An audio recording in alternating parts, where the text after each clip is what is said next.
Bonjour à tout le monde, j'espère que vous avez bien dormi, vous avez bien reposé, bien mangé, et ce matin vous êtes en pleine forme pour célébrer le premier jour de la fête.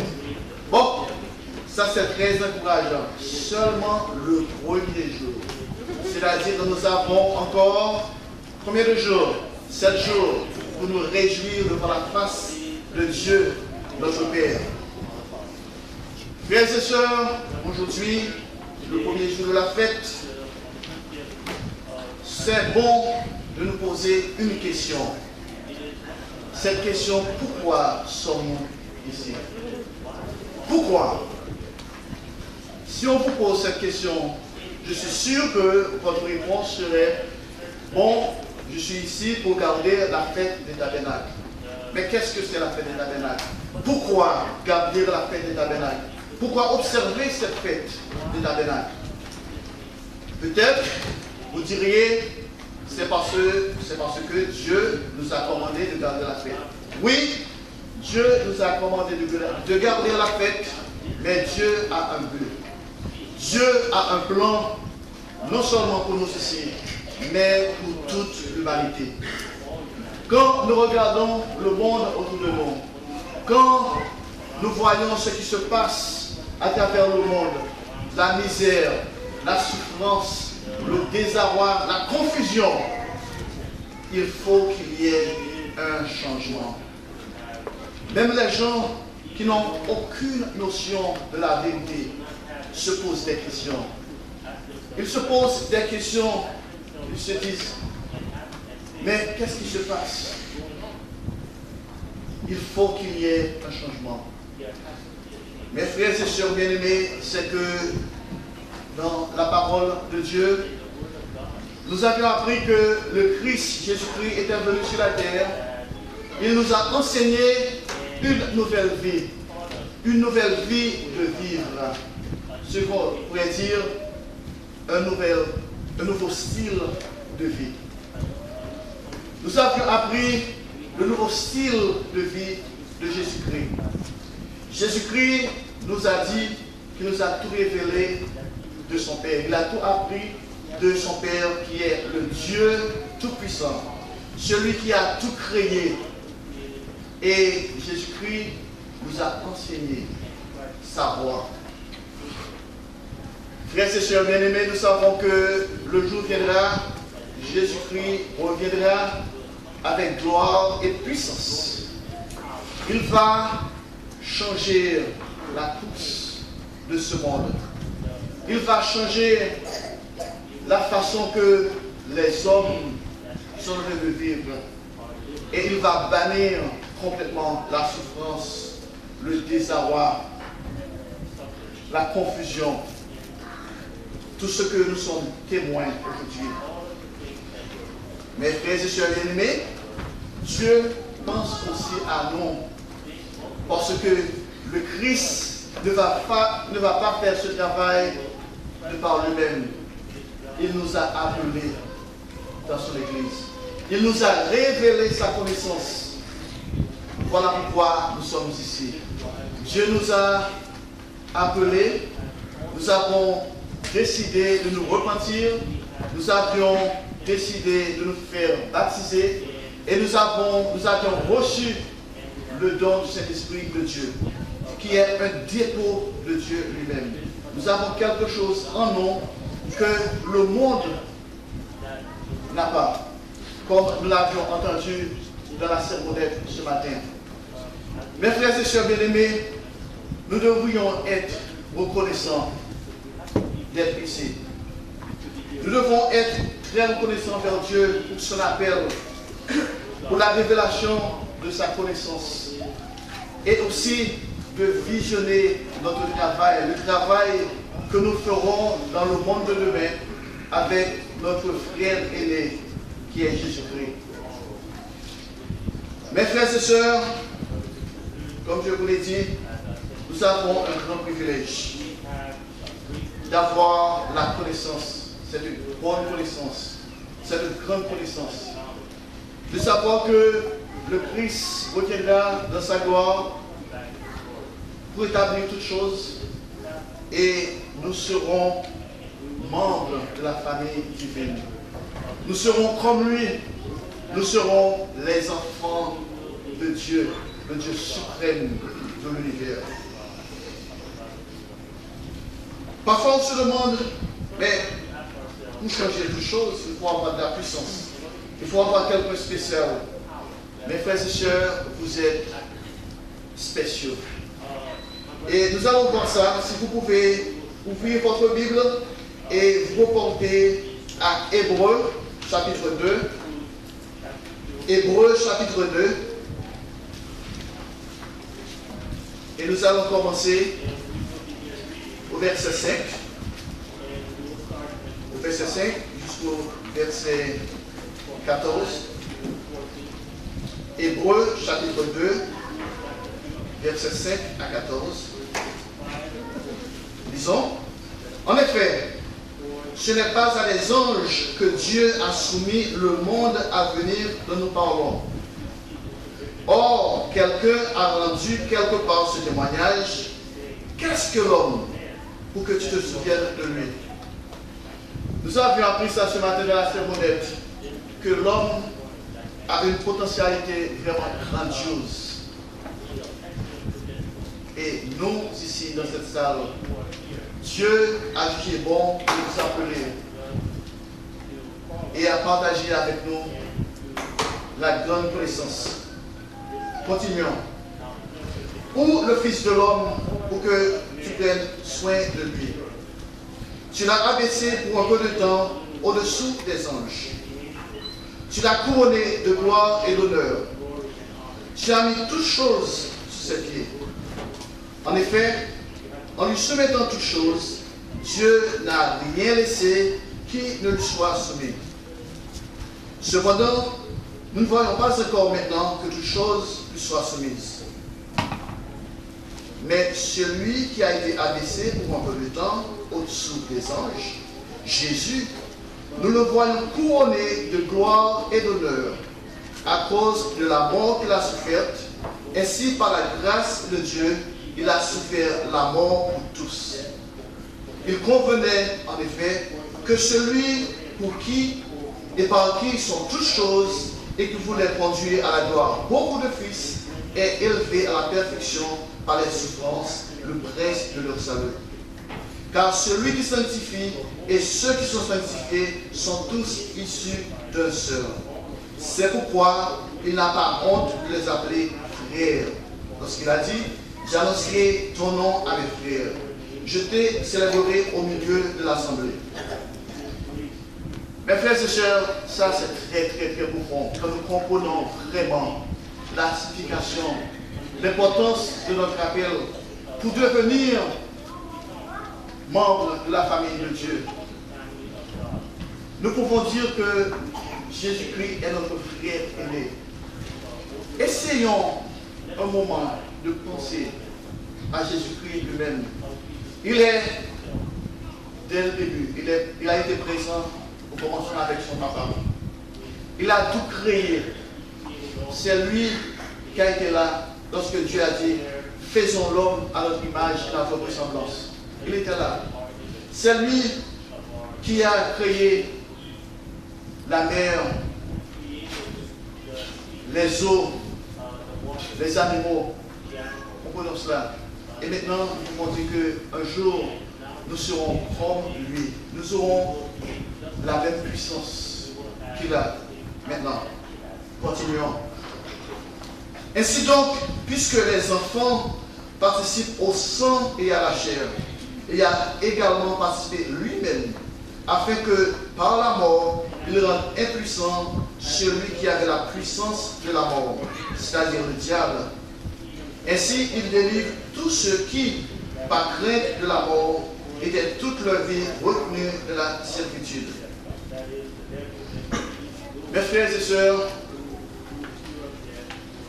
nous sommes ici pour vraiment garder la paix des tabernacles. Parfois, ce n'est pas difficile pour nous de laisser notre maison. Premièrement, Dieu nous a commandé d'épargner notre deuxième dîme. On peut dire, ah, épargner sa deuxième dîme, c'est facile. Je ne pense pas. Parfois, il y a des gens qui ne gagnent pas beaucoup. Et même quand vous gagnez beaucoup, vous dépensez beaucoup. Vous avez un budget parce que vous avez des factures à payer. Quand vous faites face à ces factures, vous regardez, ah, je pourrais dépenser cet argent.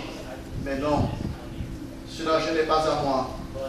Ça appartient à ma dîme, ma deuxième dîme. Après avoir mis de côté la première dîme, et puis maintenant la deuxième dîme, juste pour garder la fête. Et parfois aussi il y a la tentation, il y a des tentations. Vous avez un cas d'urgence et vous avez besoin de l'argent, vous êtes pressé. Ah, mais il y a ce montant-là sur le compte bancaire. Je pourrais utiliser ça pour acheter une voiture ou pour réparer la voiture ou pour faire quoi que ce soit, ou même pour payer les factures. Ah, et vous pensez, ah non, cet argent ne m'appartient pas, parce que je dois dépenser cet argent pour la fête. Ça, là, parfois c'est un défi. Il y a beaucoup d'entre vous, pour venir à la fête, vous devez aller voir votre patron pour lui demander, bon, j'ai besoin 10 jours, j'ai besoin 8 jours, 9 jours pour garder la fête des tabernacles. Et parfois les gens vous regardent la fête des tabernacles, qu'est-ce que c'est? Vous dites, oui, mon église, nous gardons la fête des tabernacles chaque année, il faut aller dans un lieu, il faut regarder comme si vous êtes fou. Et il essaie même de raisonner avec vous, mais vous ne pouvez pas laisser votre travail pour aller garder une fête. C'est une question de religion, parce que pour le monde, ça n'a pas de sens. C'est comme le sabbat, si vous allez auprès de votre patron pour lui dire, bon, j'ai besoin un jour par semaine pour des raisons religieuses, on ne va pas vous comprendre, on pense que vous êtes des fanatiques, on pense que vous êtes... vous n'avez vraiment rien d'autre à faire le sabbat. Et parfois on essaie même à mettre le bâton dans votre roue, afin de vous empêcher de garder le sabbat. Ce sont là des choses qu'il faut confronter, pour venir ici à la fête des tabernacles. Et il y a aussi ceux qui sont mariés et qui ont des époux ou des épouses. L'époux, l'épouse n'est pas dans l'église. Maintenant, il faut prendre de l'argent, il faut dépenser de l'argent pour garder la fête. Parfois, ce n'est pas difficile. Même pour donner une explication. Ce n'est pas possible, nous avons besoin de l'argent, il faut payer le loyer, il faut dépenser l'argent pour des choses vraiment que nous avons besoin à la maison. Et l'autre époux ne comprend pas ça. Et Dieu nous a commandé de venir à la fête. Bon, il faut prendre la résolution. Quoi que ce soit, il faut dépenser l'argent. Et il y a d'autres défis. Et parfois même des époux qui ne sont pas dans l'église. Et vous venez à la fête et pensent que vous allez passer du temps pour vous-même. Vous allez passer du temps juste pour votre loisir. Et parfois, ça ne marche pas. Il y a beaucoup de foyers qui sont brisés à cause de ce genre de choses dans l'église. Nous avons des personnes dans l'église maintenant qui se sont séparées parce que, à cause de la fête des tabernacles, ce sont des défis. Et Dieu le sait. Mes frères et sœurs bien-aimés, la chose qui est remarquable, c'est que Dieu le sait. Et Dieu nous a commandé d'être ici pour un but. Nous, les membres de l'Église, malgré les difficultés que nous devons confronter, que nous devons affronter pour la fête, nous sommes présents. Et nous devons Dieu nous a demandé, nous a commandé de nous réjouir. Mais pourquoi? Quel genre de réjouissance? Parfois, on a des pensées. On pense que bon, il faut avoir vraiment un cadre très attrayant. Il faut dépenser beaucoup d'argent. Il faut avoir une place vraiment luxueuse. Parce que ça, c'est là une façon de célébrer le monde de demain, le monde à venir. Mes frères et sœurs bien-aimés, Dieu nous a demandé de garder la fête. Nous devons faire de notre mieux pour avoir une attitude, premièrement, une attitude de reconnaissance envers lui. Notre reconnaissance envers Dieu devait être, premièrement, Dieu nous a appelés dans son Église. Son appel, pourquoi Dieu nous a appelés? Dieu ne nous a pas appelés parce que nous sommes les meilleurs du monde. Nous sommes les meilleurs parmi les hommes. Nous ne sommes pas ici parce que nous sommes les plus instruits ou parce que nous sommes les plus élégants. Or, nous sommes vraiment les savants du monde. Non. Par contre, Dieu a dit que Dieu appelait les faibles de ce monde. Nous sommes ici parce que nous sommes faibles. Mais Dieu nous a appelés selon sa bonté. Nous avons le privilège d'être ici. C'est un privilège. Et voilà pourquoi nous devons être reconnaissants envers Dieu pour ce grand privilège. Le privilège, pourquoi? Nous sommes ici dans une classe. Pendant les jours qui s'en suivent, nous allons apprendre une nouvelle façon de vivre. Nous sommes ici pour apprendre afin d'enseigner au monde, afin d'enseigner à la vaste majorité la nouvelle façon de vivre, la nouvelle façon de Dieu. Le monde a rejeté la vraie connaissance. Nos premiers parents ont rejeté la connaissance divine. Ils ont opté pour la connaissance du bien et du mal. Voilà pourquoi dans le monde où nous sommes, il y a ce qu'on appelle un mélange de connaissances du bien et du mal. Au point de vue technologique, médical, éducation, religion, la politique, tout est un mélange. On a fait beaucoup de bien. On peut compter les biens, tous ceux qui sont avec nous, ce que nous sommes en train d'utiliser pour notre confort, pour notre bien-être. Là aussi, il y a beaucoup de mal. Voilà pourquoi il y a des personnes malheureuses dans notre monde. Il y a des gens qui souffrent. Les dirigeants de ce monde sont le produit de l'éducation moderne. Notre éducation a été fondée par le philosophe Platon. Platon, lui, qui est un païen. Et tout ce que nous utilisons aujourd'hui, notre connaissance, vient du paganisme. Voilà pourquoi, mes frères et sœurs, nous avons beaucoup de malaise, beaucoup de frustration, beaucoup de problèmes avec les jeunes, beaucoup de crimes, beaucoup de haine dans notre monde. Violence, partout c'est la violence, c'est la guerre. Mais Dieu nous a promis qu'il va prendre soin de tout cela. Il va intervenir pour changer ce monde. Et nous avons la vérité, nous avons la certitude que le jour viendra où tout sera changé radicalement. Mais nous, Dieu a une position pour chacun de nous, pour rééduquer ce monde. Nous allons nous débarrasser le monde de cette fausse éducation. Mes frères et sœurs, lisons avec moi le livre Genèse chapitre 2. Genèse chapitre 2, verset 9.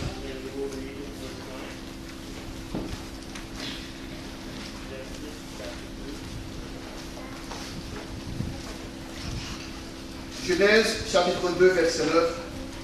L'Éternel Dieu fit pousser du sol des arbres de toute espèce, agréables à voir et bons à manger, et l'arbre de la vie au milieu du jardin et l'arbre de la connaissance du bien et du mal. Dieu a donné un choix à nos premiers parents. Le choix de la connaissance de la vie et aussi la connaissance du bien et du mal. Ils avaient le choix. Ils avaient un choix à faire. Mais disons, Satan, lui, était très rusé. Satan était jaloux. Et Satan a menti. Il est menteur dès le commencement. Il a utilisé le mensonge pour séduire nos premiers parents. Continuons dans Genèse chapitre 3. Genèse chapitre 3, au verset 1 à 4. Le serpent était le plus rusé de tous les animaux des champs que Dieu avait fait. Il a dit à la femme, Dieu a-t-il réellement dit, vous ne mangez pas de tous les arbres du jardin? La femme répondit au serpent, nous mangeons du fruit des arbres du jardin. Mais quant au fruit de l'arbre qui est au milieu du jardin, Dieu a dit, vous n'en mangerez point et vous n'y touchez point, de peur que vous ne mouriez.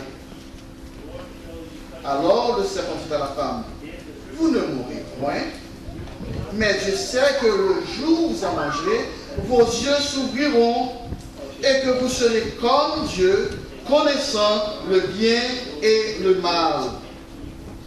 Voilà. Satan a sa façon d'agir. Satan est très rusé. Ce qu'il a fait, il a planté le doute de les pensées de l'homme, de la femme d'abord. Il a dit, Dieu a-t-il réellement dit? Oui. Dieu a-t-il réellement dit, vous ne mangerez pas? La femme répondit au serpent, nous mangeons les fruits du jardin, oui. Mais quant aux fruits de l'arbre de la vie qui était au milieu du jardin, Dieu a dit, vous n'y touchez point de peur que vous ne mouriez. Et le serpent a dit, ah, il a menti, vous ne mourrez point, ne vous en faites pas. Voilà notre connaissance. Partout, on vous dit, bon, faites ce que vous voulez. Vous avez la liberté. Vous n'avez pas besoin d'un Dieu pour vous dire de faire d'obéir à ses lois. Vous n'avez pas besoin de quelqu'un pour vous dire comment vivre. Vous avez de la connaissance. Vous êtes assez intelligent. Voyez, vous êtes assez intelligent. Faites ce que vous voulez. Et le résultat, ou les résultats, nous avons un monde chaotique. Il y a des gens qui sont très aisés, qui sont très riches, ils ont trop, et la majorité des gens souffrent, sont dans la souffrance. Pendant que nous sommes ici, des millions de personnes sont exposées à la famine, à des maladies. Mes frères et sœurs bien-aimés, le monde n'est pas une place vraiment attrayante pour tout le monde. Voilà pourquoi, quand Dieu nous a bénis, Dieu nous donne la santé. Quand nous avons de quoi à manger, nous avons de quoi pour prendre soin de nos besoins de base. Nous devons être reconnaissants envers Dieu. Nous devons lui rendre grâce. Mais avant tout, nous devons être reconnaissants pour son appel, pour sa connaissance. Satan à sa façon de séduire l'humanité. Et nos premiers parents, après avoir désobéi à Dieu, après avoir rejeté la connaissance de la vie, maintenant la terre est maudite à cause de leur action. Et le monde est en train de payer pour ce que nos parents ont fait.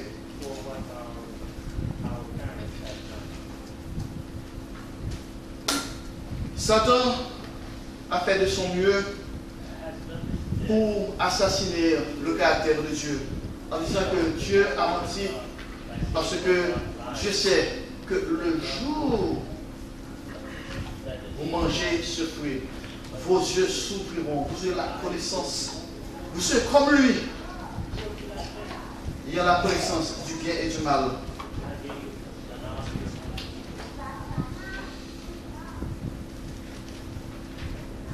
Frères et sœurs, Dieu a marqué un temps où il va rétablir toutes choses.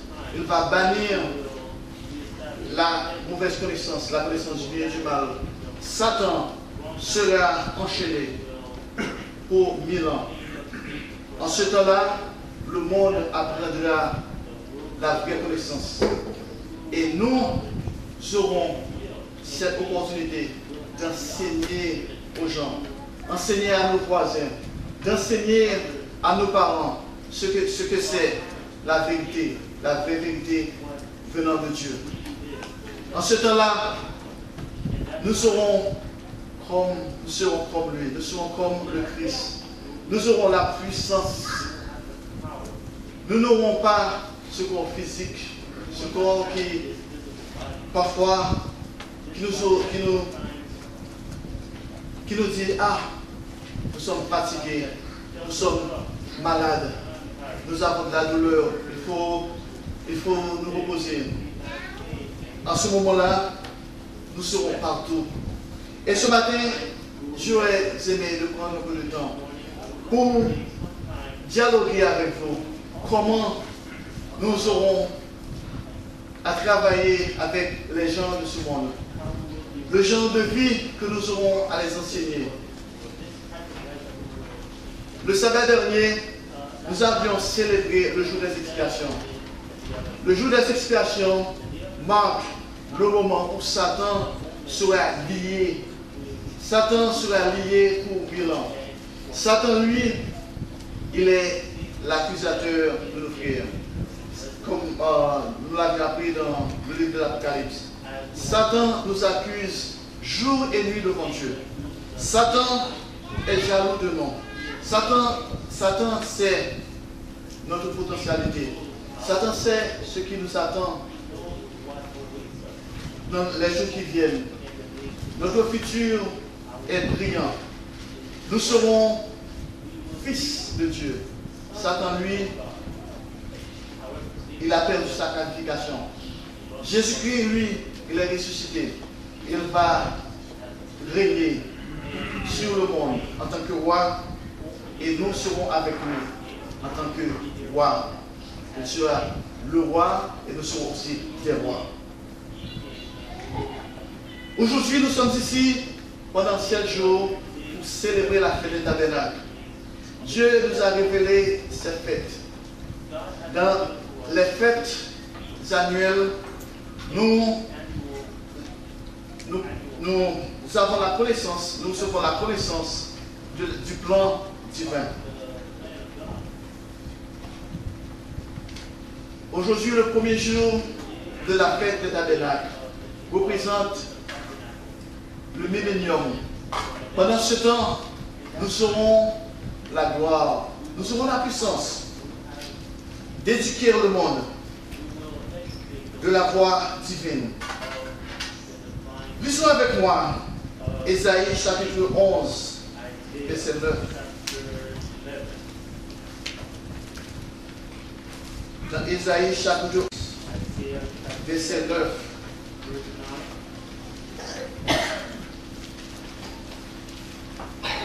il ne fera ni tort, ni dommage sur toute ma montagne sainte, car la terre sera remplie de la connaissance de l'Éternel, comme le fond de la mer par les eaux qui le couvrent.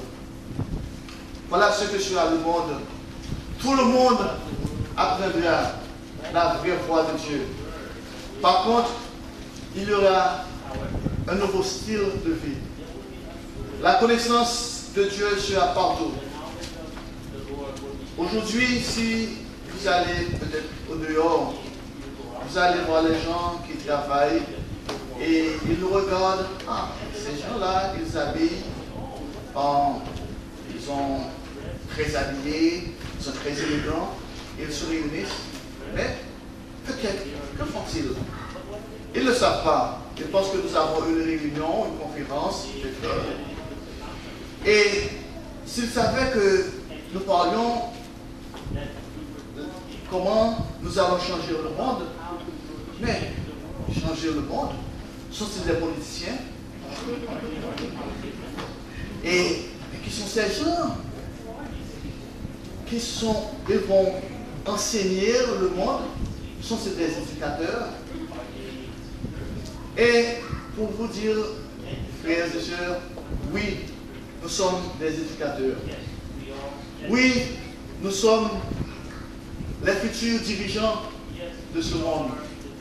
Voilà pourquoi, aujourd'hui, nous sommes ici pour apprendre la vraie voix de Dieu. Pour nous réjouir de ce que le monde tout entier aura part à cette connaissance. Parce que selon Dieu, la sagesse de ce monde est une folie. Lisez ça avec moi dans 1 Corinthiens chapitre 3, verset 19. 1 Corinthiens chapitre 3, verset 19.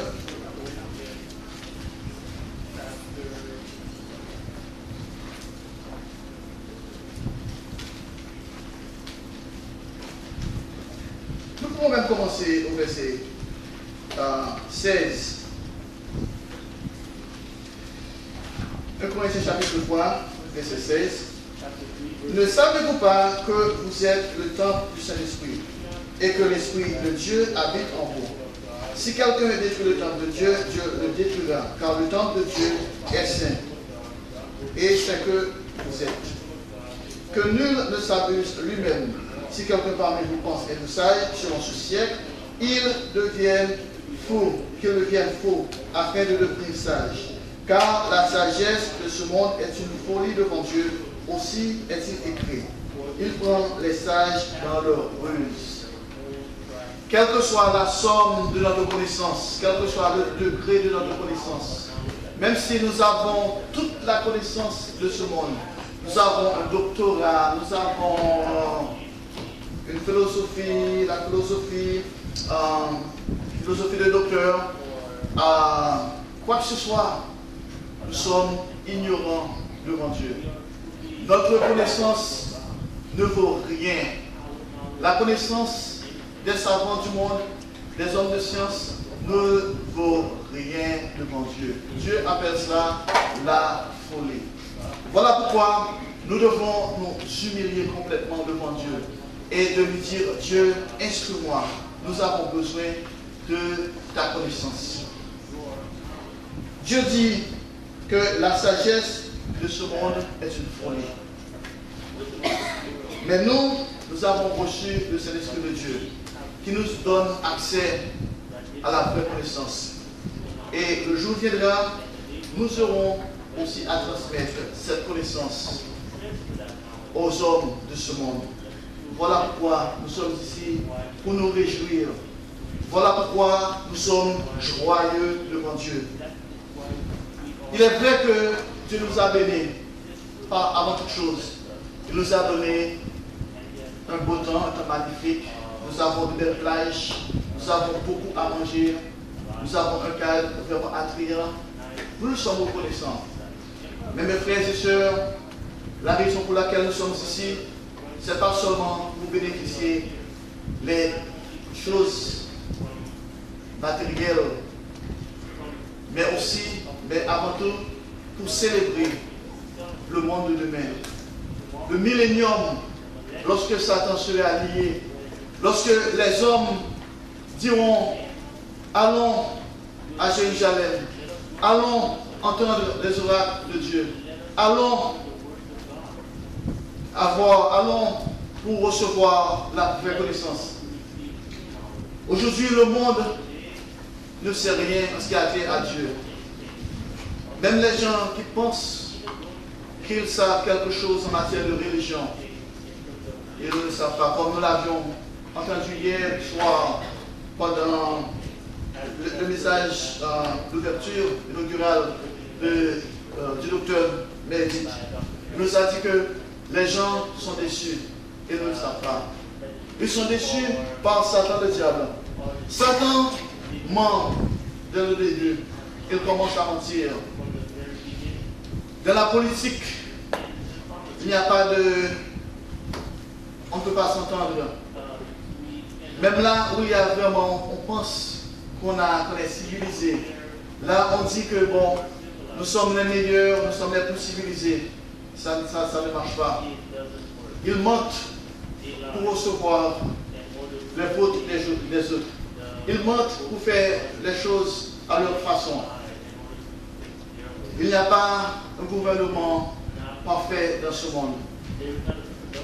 La philosophie du monde, c'est moi et moi seul. Il ne pense pas aux autres.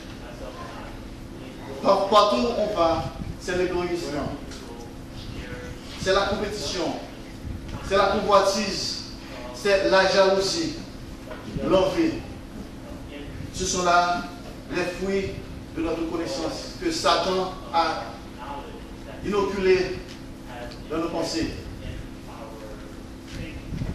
Mais Dieu nous a promis un monde meilleur.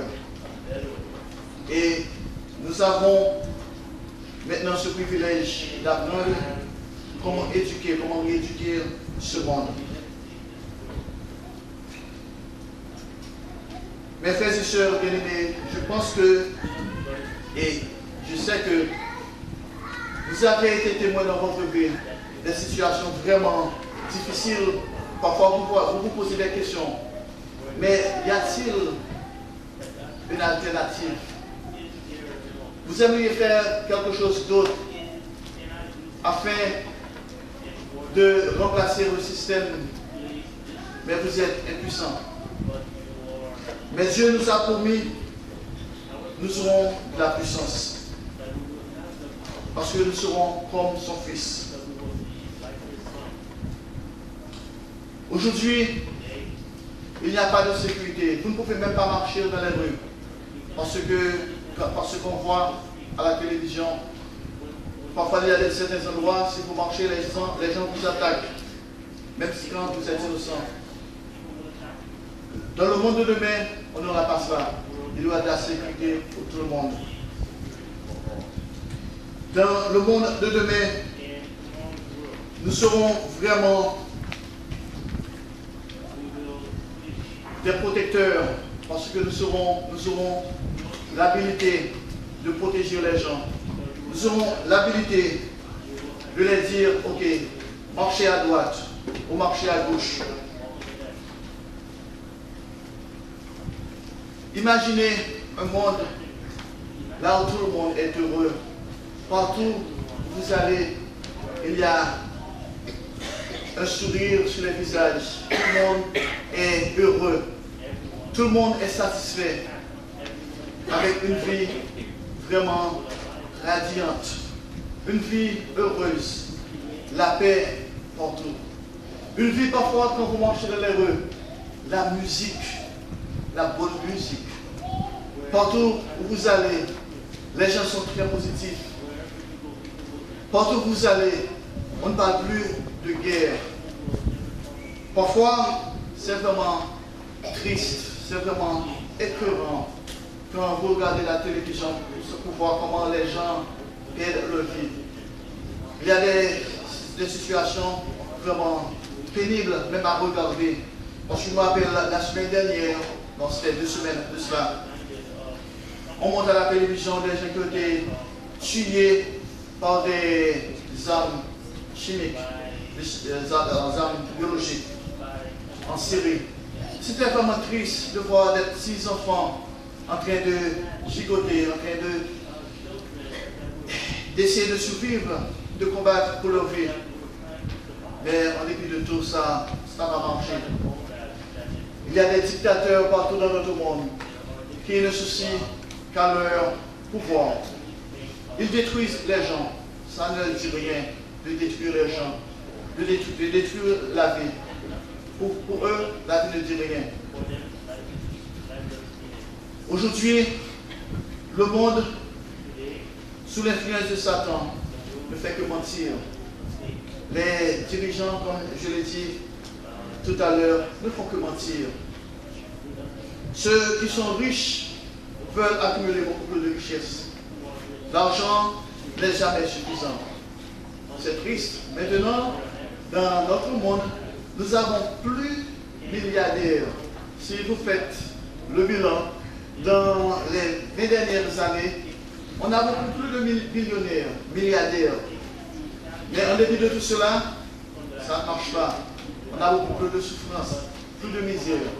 Parce que ceux, maintenant qui sont millionnaires, dans un moment de la durée, quand on était millionnaire, c'était une grande chose. Mais maintenant, vous êtes un millionnaire, on ne va pas voir votre nom affiché dans Forbes Magazine, parce que ça ne veut dire rien. Il y a, je dois vous dire franchement, il y a de la compétition entre les milliardaires. Parce que je veux être le numéro 1. Je veux être le premier. Et qu'est-ce qu'on fait? On fait de la politique. Il y a de la compétition, la jalousie. On emploie le mensonge. On emploie tout genre de trucs afin d'être le premier, le numéro 1. Ça, c'est la vanité, l'orgueil, la convoitise. Partout, c'est cela. À tous les niveaux. Pas seulement au niveau des milliardaires. Ça va de haut en bas. Il y a même dans les industries, les entreprises, il y a de la politique. Je me rappelle quand je travaillais à l'hôpital, c'était vraiment terrible. Pour voir comment les gens jouent avec la politique, comment ils essaient toutes les manigances pour être vus par les directeurs, pour être vus par l'administration, juste pour avoir un emploi, pour avoir une promotion. C'est là notre monde. Ils essayent, ils font de leur mieux, et avec ça, Dieu n'est pas présent. Parce que leur Dieu, c'est peut-être un homme. Parce qu'ils ne font rien pour plaire à Dieu, mais ils font tout pour plaire à un homme, ou pour plaire à un système. Ils font de la politique, ils font toutes sortes de flatteries, c'est de la flatterie. Ils vous disent quoi que ce soit, juste pour recevoir une promotion. C'est la vanité, la convoitise, l'orgueil. On peut faire tout, même si il faut écraser quelqu'un, même si pour faire quoi que ce soit, pour lui détruire, on ne pense pas à sa vie, on ne pense pas à lui aussi. Voilà pourquoi que dans notre monde, le mot amour, ça n'a pas de sens. Quand on vous parle d'amour, le monde ne connaît pas la vraie définition du mot amour. Le monde connaîtra la définition du mot amour quand le Christ reviendra, quand la terre sera gouvernée par Christ et par ses saints. Nous qui sommes ici.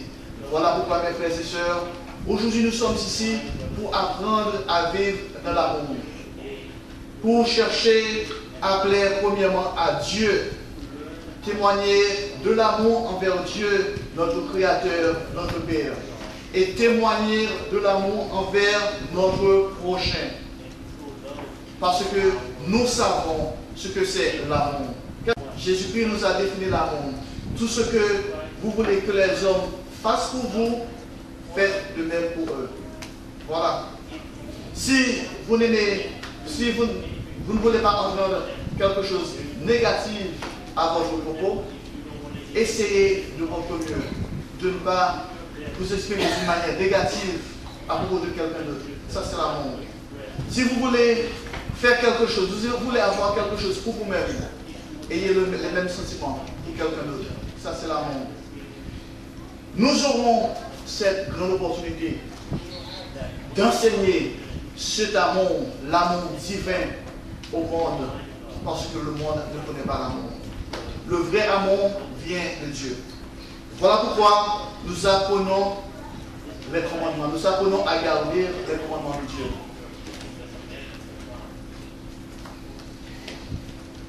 Dans le monde de demain, dans le monde à venir, nous aurons cette opportunité d'enseigner aux jeunes qu'est-ce que cela veut dire d'avoir des rendez-vous purs. Comment s'entretenir.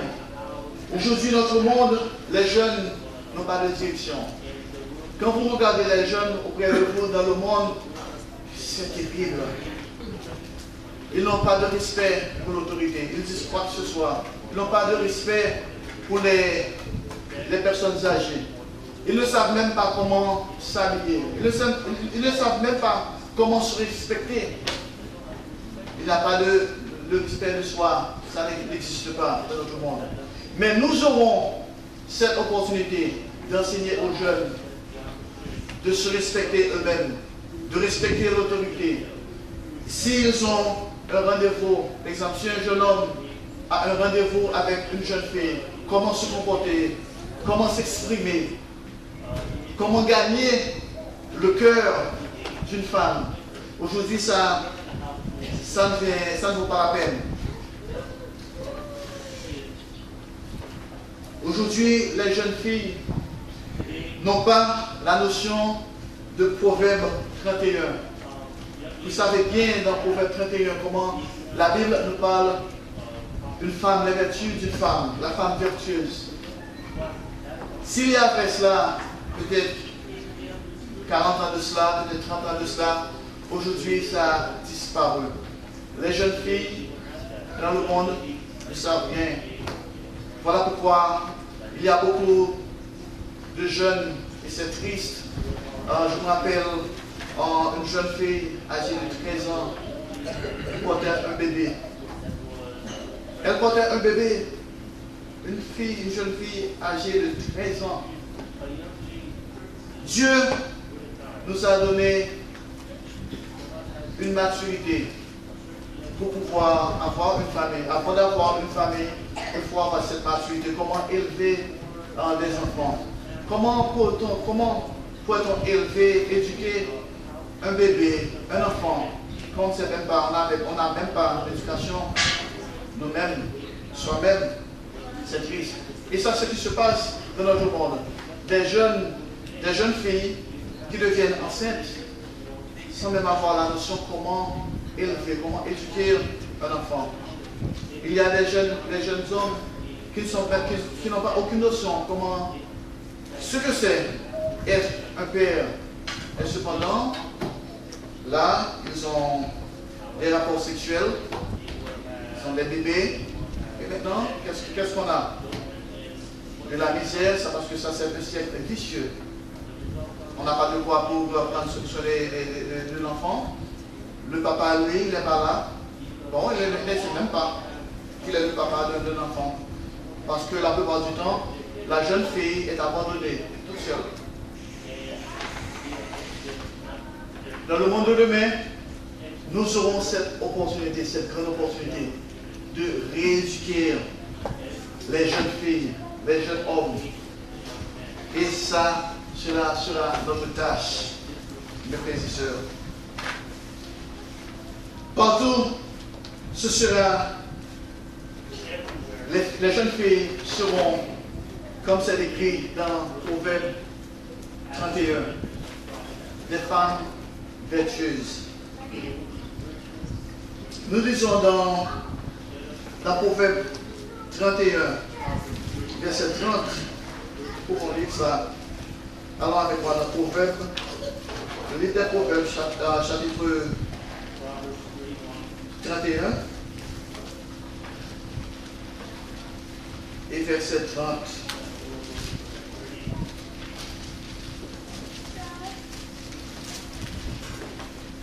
La grâce est trompeuse et la beauté est vaine. La femme qui craint l'Éternel est celle qui sera louée. Voilà ce que nous aurons à enseigner les jeunes filles de demain. À la télévision, on aura cela. Aujourd'hui, qu'est-ce qu'on voit à la télévision? On essaie d'utiliser la beauté pour les commerciaux, les réclames à la télévision. Si on veut vous vendre une voiture, si on veut vous vendre un appareil de télévision, on utilise la beauté. Parfois maintenant, autrefois, on a utilisé la beauté. Mais aujourd'hui, c'est plus que la beauté. Parce que ce n'est pas seulement le visage qu'on vous montre. Maintenant, c'est le corps. Maintenant, les jeunes femmes qui sont presque nues, on vous montre c'est la concupiscence. Avant, c'était dans la beauté. Maintenant, c'est la beauté avec la concupiscence, avec la convoitise. C'est là, c'est ça. Parce que le monde ne sait rien. Mais dans le monde de demain, nous aurons à enseigner aux gens, la beauté est vaine. Dieu a créé la beauté. Il n'a rien de mal avec la beauté. Je ne dis pas, bon, on n'a pas besoin d'être beau, on n'a pas besoin... Non, non, c'est pas ça. Ce n'est pas la bonne explication. On n'a pas besoin d'être élégant. Non, mais il ne faut pas mettre l'accent sur la beauté. Il faut avoir la crainte de Dieu. La femme qui a la crainte de Dieu. Voilà ce que nous aurons à enseigner aux jeunes filles, aux jeunes hommes, de craindre Dieu. Parce que la crainte de Dieu est le commencement de la sagesse, la vraie connaissance, la vraie sagesse. Le monde connaîtra la paix. Mes frères et sœurs bien-aimés, le monde sauront ce que c'est vivre en paix, vivre en harmonie. Partout, ce sera la joie, ce sera le bonheur. Lisons avec moi Ésaïe chapitre 11. Allons à Ésaïe chapitre 11. Nous allons voir un panorama du merveilleux monde à venir. Notre grande perspective.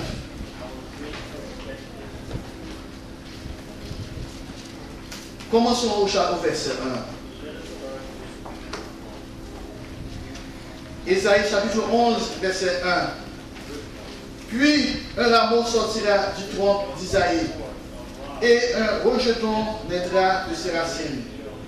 L'Esprit de Dieu reposera sur lui, esprit de sagesse et d'intelligence, esprit de conseil et de force, esprit de connaissance et de crainte de l'Éternel. Il respirera la crainte de l'Éternel.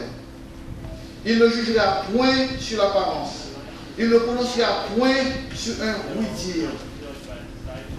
Mais il jugera les pauvres avec équité. Et il prononcera avec droiture un jugement sur les malheureux de la terre. Il frappera la terre de sa parole comme d'une verge. Et du souffle de ses lèvres, il fera mourir le méchant. La justice sera la ceinture de ses flancs, et la fidélité la ceinture de ses reins. Le loup habitera avec l'agneau, et la panthère se couchera avec le chevreau. Le veau, le lionceau et le bétail qu'on engraisse seront ensemble, et un petit enfant les conduira. La vache et l'ours auront un même pâturage. Le petit enfant, un même gîte. Et le lion comme le bœuf mangera de la paille. La nourrisson s'ébattra sur l'un de la vipère, et l'enfant mettra sa main dans la caverne du basilic. Il ne fera ni tort ni dommage sur toute ma montagne sainte, car la terre sera remplie de la connaissance de l'Éternel, comme le fond de la mer par les eaux qui le couvrent. Voilà, mes frères et sœurs bien-aimés, voilà l'image du merveilleux monde de demain, dans une grande perspective. Un rameau sortira d'Isaïe. Ça, c'est le Christ, notre Sauveur, notre frère aimé. Maintenant, qu'est-ce qui est assis à la droite de son Père? Le Christ qui était venu pour nous enseigner sa voie. Le Christ était venu, il a dit, j'ai gardé les commandements de mon Père. Il a dit, si vous m'aimez, gardez mes commandements. Voilà pourquoi nous sommes ici, pour célébrer la fête des tabernacles. Voilà pourquoi nous sommes ici, pour nous réjouir devant Dieu. Et le jour viendra, nous serons avec lui. Et à ce moment-là, la terre, le monde, respirera la crainte de l'Éternel. Comme je vous l'ai dit hier soir, nous sommes ici pour nous réjouir. Pourquoi? Afin d'apprendre à craindre Dieu. Dieu nous a dit, la fête des tabernacles est une façon pour nous, c'est une façon, un moyen d'apprendre à craindre Dieu. Voilà pourquoi nous sommes ici. Mais nous enseignerons au monde la crainte de l'Éternel. À ce moment-là, il n'y aura point de fausse justice, comme on le voit aujourd'hui. Parce que le Christ ne jugera point sur l'apparence. Il ne prononcera point sur un oui-dire. Parfois, c'est vraiment triste quand ce qu'on voit dans notre système de justice. Il n'y a pas de justice. Mais Dieu va avec ça. Les pauvres seront jugés avec équité. Et il prononcera avec droiture un jugement sur les malheureux de la terre. La justice sera la ceinture de ses flancs. Voilà pourquoi, mes frères et sœurs bien-aimés, nous nous réjouissons aujourd'hui. Quand nous voyons qu'il y a des dictateurs dans le monde qui maltraitent le peuple, qui les détruisent sans aucun remords, ils sont sans conscience, comme nous l'avions entendu hier soir dans le message du docteur Méritite. C'est vraiment triste, c'est écœurant. Mais, mes frères et sœurs, nous aurons cette opportunité de rééduquer ce monde, de juger le monde avec justice. Nous serons les juges du monde de demain. Nous aurons l'opportunité de juger les pauvres. Nous aurons l'opportunité de juger les anges, comme nous l'avions entendu ce matin dans la sermonnette. Et à propos de la fête des tabernacles, ce sera vraiment intéressant quand tout le monde, pour la fête des tabernacles, monteront à Jérusalem pour célébrer, pour garder la fête des tabernacles. Pensons à ce moment-là, si on vous demande, la soirée d'ouverture, le Christ sera avec nous, le Christ va délivrer le message d'ouverture. Et on vous a demandé, vous savez comment M. Giraud l'a fait hier soir, vous serez le directeur de cantique pour cette soirée. On vous a dit, vous aurez l'opportunité de donner la prière d'ouverture, ou la prière de clôture, ou de donner une sermonnette, ou de faire quoi que ce soit. Imaginez cela. Il y a beaucoup de gens dans l'église qui célèbrent la fête des tabernacles en Israël. Ils sont contents, mais c'est l'Israël physique. Et je pense que c'est bien d'être en Israël, c'est bon de dire, bon, je suis là, nous sommes là, pour le Christ avec eux. Mais en ce moment-là, il n'y aura pas de stupeur. Parce qu'au départ, il y avait des questions. Est-ce que c'est possible d'aller en Israël? Est-ce que c'est possible de garder la fête en Israël? Mais en ce moment-là, il n'y aura pas de confusion. Il n'y aura pas de peur. Parce que tout le monde sera joyeux de dire, allons à Jérusalem. Allons célébrer la fête des tabernacles. Imaginons-nous, en ce moment-là, les chansons, la musique, la chorale. Ah, c'est vraiment merveilleux. Les fleurs, la décoration, l'odeur. Et nous savons que, l'essentiel, c'est que nous serons des êtres spirituels, mais nous aurons l'habilité de manger, de déguster aussi. Ah oui, parce que le Christ, lui, après sa résurrection, il avait cette habilité de déguster avec ses apôtres. Et si nous avons des amis, nous avons des petits-enfants qui seront encore physiques, nous pourrons passer du temps avec eux.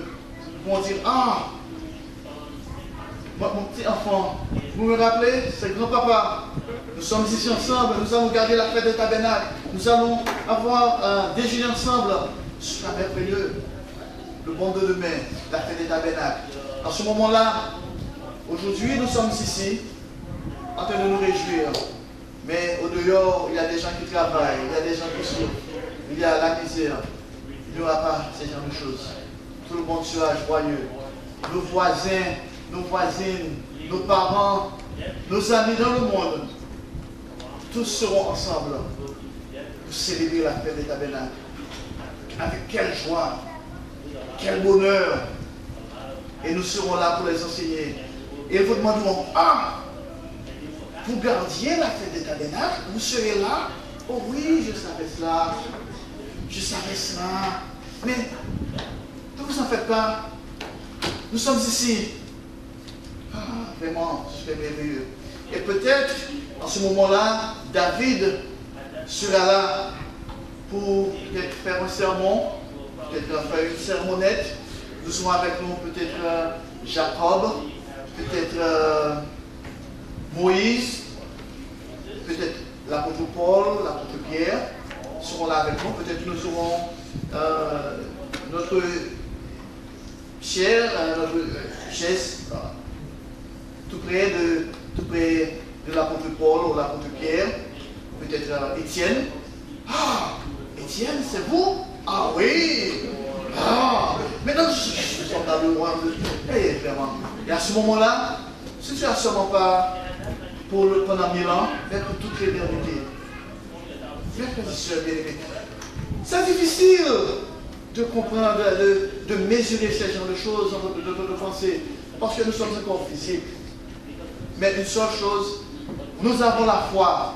Nous savons que les promesses de Dieu sont certaines. Parce que nous savons